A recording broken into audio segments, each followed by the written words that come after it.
Big ಬಾಸ್ನಲ್ಲಿ ನಿನ್ನೆ ಹನುಮಂತನು ಮತ್ತು ಹನುಮವಾಗಿ ಗೌತಮಿ ಸಖತ್ ಜೋಡಿಯಾಗಿ ಪ್ರೇಕ್ಷಕರಿಗೆ ಎಂಜಾಯ್ ಮಾಡಿದ್ದಾರೆ. ಹನುಮಂತನಿಗೆ ಹೆಣ್ಣಿನ ಜೋಡಿ ಮತ್ತು ಹನುಮಂತ ಮತ್ತು ಗೌತಮಿ ಪ್ರೇಕ್ಷಕರಿಗೆ ಕಂಟೆಂಟ್ ಹಾಕಿಕೊಂಡು ರಂಜಿಸುತ್ತಿದ್ದಾರೆ. ಜೋಡಿ ಟಾಕ್ನಲ್ಲಿ ಗೌತಮಿ ಹನುಮಂತ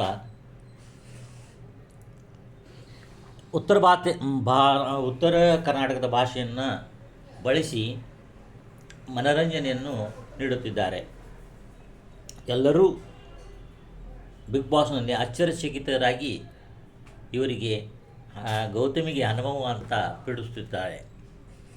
ಎಲಿಮಿನೇಷನ್ ಟೈಮ್ನಲ್ಲಿ ಇವರಿಬ್ಬರು ತಮ್ಮ ಕಲ್ಮಶ ಭಾವನೆ ಇಲ್ಲದೆ ಇವರು ಇರಬೇಕು ಅಂತೇಳಿ ಹೇಳಿ ತಮ್ಮ ಅನುಕಂಪದ ಮತ್ತು ಕಲ್ಮಶ ಭಾವನೆ ಇಲ್ಲದ ಮಾತಾಡಿದ್ದಾರೆ.